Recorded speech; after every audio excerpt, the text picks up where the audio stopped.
సంపూర్ణ కార్తీక మహాపురాణము 9వ రోజు పారాయణము సప్తదశాధ్యాయము. పూర్వోక్త ఉద్భుత పురుషునికి అంగీరసుడిలా చెప్పసాగాడు. నాయన, ఒకప్పుడు కైలాసంలో పార్వతీదేవికి శివుడు చెప్పిన విషయాలని నీకిప్పుడు చెప్పబోతున్నాను, శ్రద్ధగా విను. కర్మబంధము, ముక్తి కార్యము, కారణము, స్థూల సూక్ష్మము ఈ ద్వంద్వ సంబంధితమే దేహమనబడుతుంది. జీవుడంటే వేరెవరో కాదు, నీవే. అప్పుడు నేనెవర్ని అని నిన్ను నువ్వే ప్రశ్నించుకుంటే నేనే బ్రహ్మమై ఉన్నాను, ఇది నిశ్చయము అనే సమాధానం వస్తుంది. పురుష ఉవాచ, అంగీరస, నువ్వు చెప్పిన వాక్యార్థ జ్ఞానము నాకు తట్టడం లేదు. నేనే బ్రహ్మము అనుకోవడానికైనా బ్రహ్మ అనే పదార్థమును గురించి తెలిసి ఉండాలి కదా. అపదార్థ జ్ఞానం కూడా లేనివాడనైన నాకు మరింత వివరంగా చెప్పుము అని కోరుతున్నాను అని అడిగాడు. అంగీరస ఉవాచ, అంతఃకరణానికి, త్వద్వ్యాపారాలకి, బుద్ధికి సాక్షి సచ్చిత్ ఆనందరూపి అయిన పదార్థమే ఆత్మ అని తెలుసుకొనుము. దేహము కొండవలే రూపాధివత్గా ఉండ పిండశేషము ఆకాశాది పంచభూతాల వలన పుట్టినది అయిన కారణముగా ఈ శరీరమే ఆత్మాతరమైనదే తప్ప ఆత్మ మాత్రము కాదు. ఇదే విధంగా ఇంద్రియాలు కానీ, అగోచరమైన మనస్సు కానీ, అస్థిరమైన ప్రాణము కానీ ఇవేవి కూడా ఆత్మ కాదు అని తెలుసుకో. దేని వలనైతే దేహేంద్రియాలన్నీ భావ సమానములవుతున్నాయో అదే ఆత్మగా తెలుసుకొని ఆ ఆత్మ పదార్థమే నేనే ఉన్నాను అనే నిచికిత్సను పొందు. ఏ విధంగానైనా అయస్కాంతమని తాను ఇతరుల చేత ఆకర్షింపబడకుండా ఇనుమును తాను ఆకర్షిస్తుందో అదేవిధంగా తాను నిర్వికారయై బుద్ధ్యాదులను సైతము చెలింపచేస్తున్నదే దానిని ఆత్మ వాచ్యమైన నేనుగా గుర్తించు. దేని సాన్నిధ్యము వలన జడాలైన దేహేంద్రియాలు, మనఃప్రాణులు భావ సమానులవుతున్నాయో అదే జనన మరణ రహితమైన ఆత్మగా భావించు. ఏదైతే నిర్వికారమై నిద్రా జగత్ స్వప్నాదులను వాటి ఆద్యంతాలను గ్రహిస్తున్నదో అదే నేనుగా స్మరించు. ఘటాన్ని ప్రకాశింపచేసే దీపం ఘటితమైనట్లే దేహేతరమైన ననబడే ఆత్మచేతనే దేహాదులన్నీ భావసమానులవుతున్నాయి. సమస్తము పట్ల ఏర్పడినదే అగోచర ప్రేమైకారమై నేనుగా తెలుసుకో. దేహేంద్రియ మనః ప్రాణ అహంకారాల కంటే భిన్నమైనది జనితత్వ, అస్తిత్వ, వృద్ధిగతత్వ, పరిణామత్వ, క్షీణత్వ, నాసంగత్వాలనే షడ్వికారాలు లేని దానిని ఆత్మ.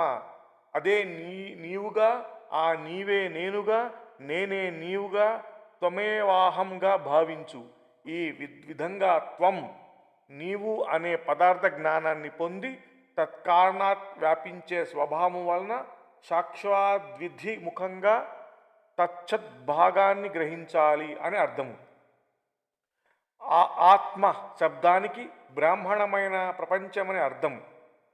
వ్యావృతి అంటే ఇది కాదు, ఇది కాదు అనుకుంటూ ఒక్కొక్క దానిగా ప్రతి దానిని కొట్టిపారవేయడం. అంటే ఈ చెయ్యి బ్రహ్మ కాదు, ఈ కాలు బ్రహ్మ కాదు అనుకుంటూ ఇది కాకపోతే మరి అది ఏది అని ప్రశ్నించుకుంటూ పోగా మిగిలేదే బ్రహ్మ అని అర్థం.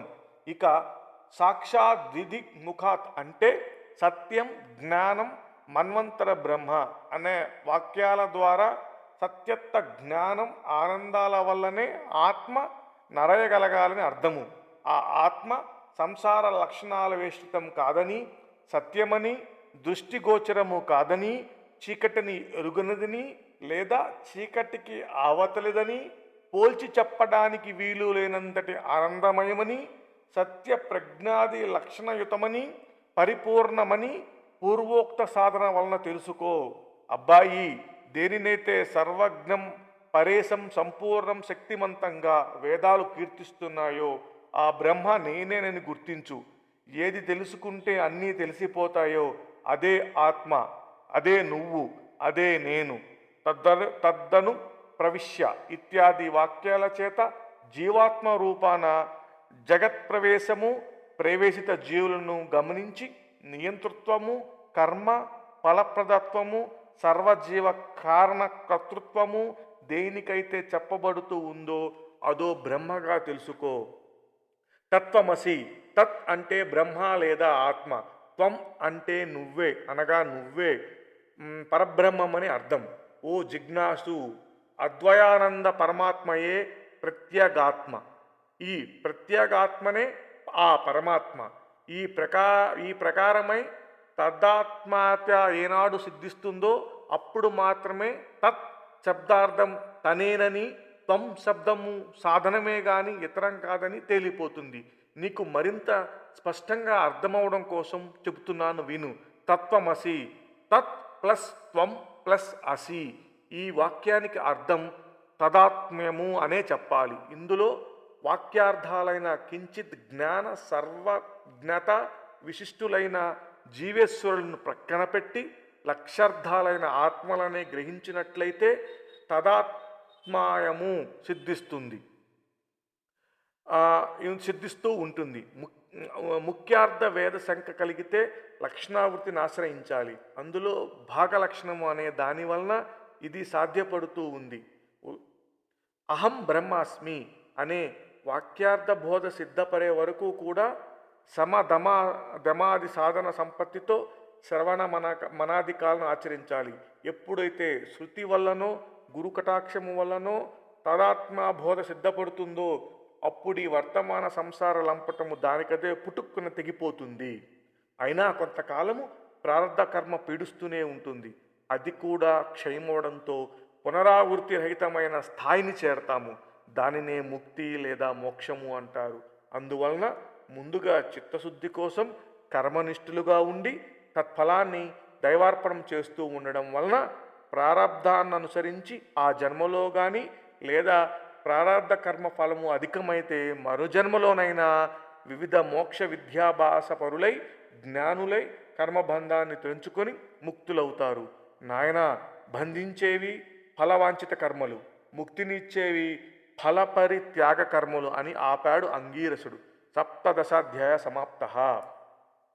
అంగీరసుడు చెప్పినది వినిన ఉద్భుత పురుషుడు కర్మయోగాన్ని గురించి ప్రశ్నించడంతో అంగీరసుడు ఇలా చెబుతున్నాడు.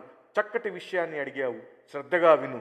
సుఖ దుఃఖాది ద్వంద్వాలన్నీ దేహానికే గాని తదీతమైన ఆత్మకు లేవు.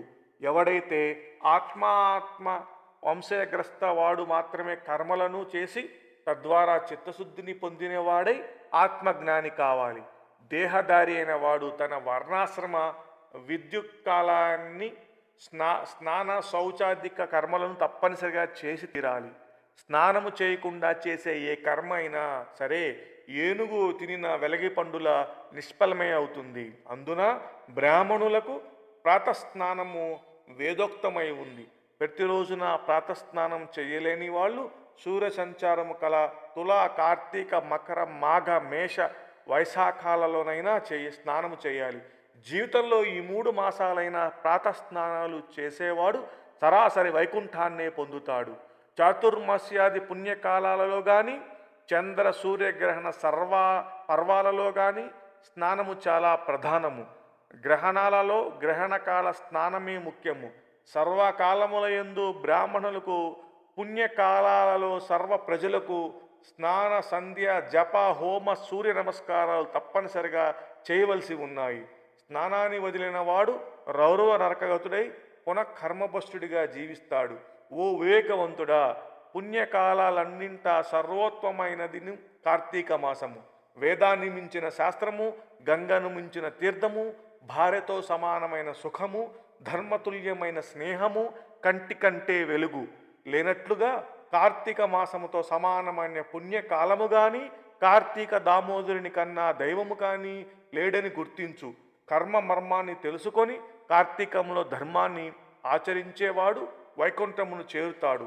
నాయన, విష్ణు లక్ష్మీ సమేతుడై ఆశ్లాఢ శుక్ల దశ్యమంతంలో పాలసముద్రాన్ని చేరి నిద్రామిషితో శయనిస్తాడు. పునః హరిబోధిని అనబడే కార్తీక శుక్ల ద్వాదశి నాడు నిద్రలేస్తాడు. ఈ నడుము 4 మాసాలనే చాతుర్మాస్యం అంటారు. విష్ణువుకు నిద్రాసుఖ పరప్రదమైన ఈ 4 నెలలు కూడా ఎవడైతే హరి ధ్యానమును పూజలు చేస్తుంటాడో వాళ్ళు పుణ్యాలు అనంతమై విష్ణులోకాన్ని పొందుతారు. ఈ విషయమై ఒక పురాణ రహస్యాన్ని చెబుతాను విను.